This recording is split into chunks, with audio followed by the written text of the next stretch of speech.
When I finally sat down to paint my Vecna miniature, I knew I wanted to do something different, while also pushing me outside my usual comfort zone as a painter. I wasn't looking to recreate the usual fantasy style. Instead, I had a very specific idea. I wanted Vecna to look like a statue, something similar to what you'd find in an old church, cathedral, or crypt. But before I get on with that, hello everyone and welcome, subscribers old and new viewers. So based off this cathedral idea, this is how my painting of Vecna in monochrome took shape. I started with a thin acrylic wash, thin just enough with water to float into the details without pooling or obscuring all that lovely texture. This step was crucial and acted as a primer. Unlike standard primer, which tends to give a more matte or rough finish, the whitewash gave Vecna a kind of lighter quality. It was smooth, clean and just translucent enough to catch subtle shadows.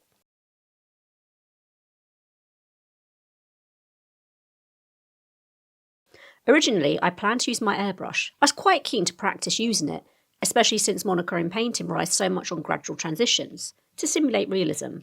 But my airbrush decided to give up the ghost. So instead, I grabbed some sponges from my paint drawer and started dabbing them in white acrylic.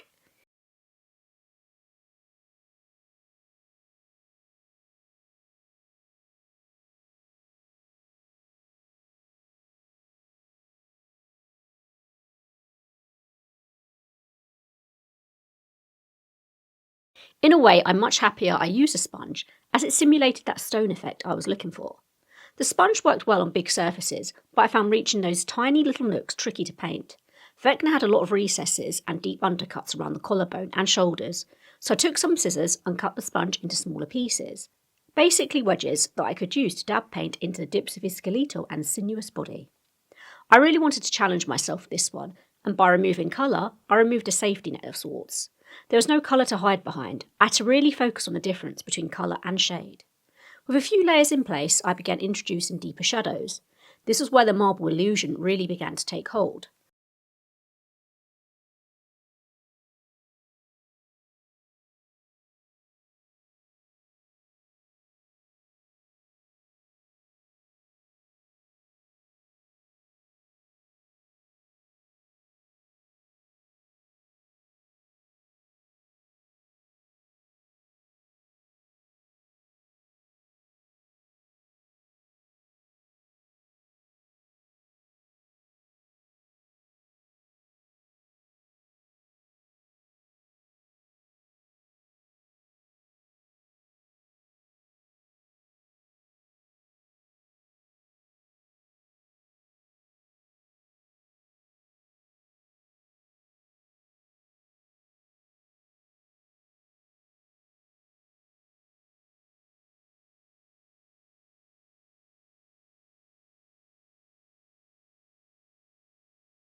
By exaggerating the shadows and keeping the transition soft, the stone-like effect was beginning to come through.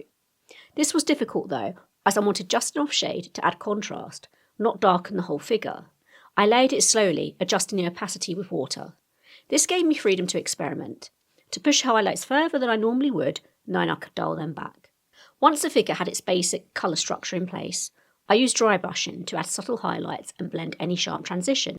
I couldn't get to all of them, as I'm going to be honest, I kind of wanted to get this Vecna finished. Had this been a paid job, I would have spent much more time on this step.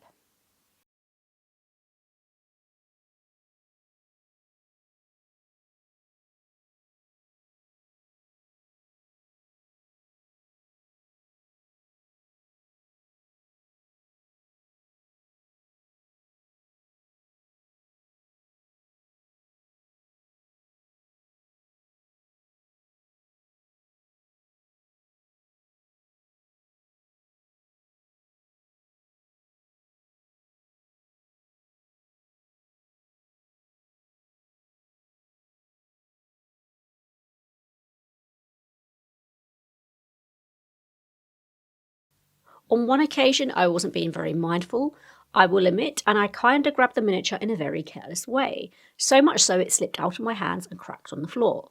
Luckily, it was only the base, so it was repairable, thank goodness. I quickly got some of my trusty hard plastics glue and stuck everything back together.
With the majority of the miniature painted, I moved on to finishing the base.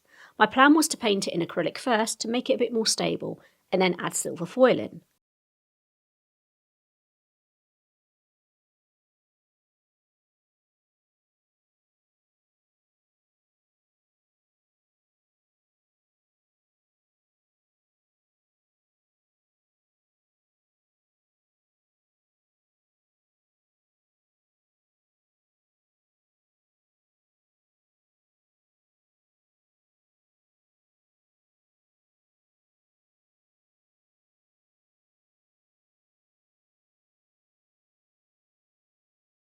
I wanted to give the effect of a stone statue mounted on a metal plinth, to add a bit of grandeur to his bust. This part took a lot longer than anticipated, and I ended up filling some of the gaps with silver paint, which actually looked alright. You'd never know, so that was good. To add the silver leaf, I used a brush to apply glue, and then let it dry for 15 minutes or until it became tacky. As time went on, I became more impatient with this and just plonked the silver leaf on as the glue was drying, which turned out fine, luckily. It was a touch more difficult, but everything dried okay and the silver leaf stayed on.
Thinking back to a previous bust I painted, well, that I'm still painting, my Eddie Munsen miniature, that bust was challenging in a different way, as I wanted to practice creating lifelike skin tones.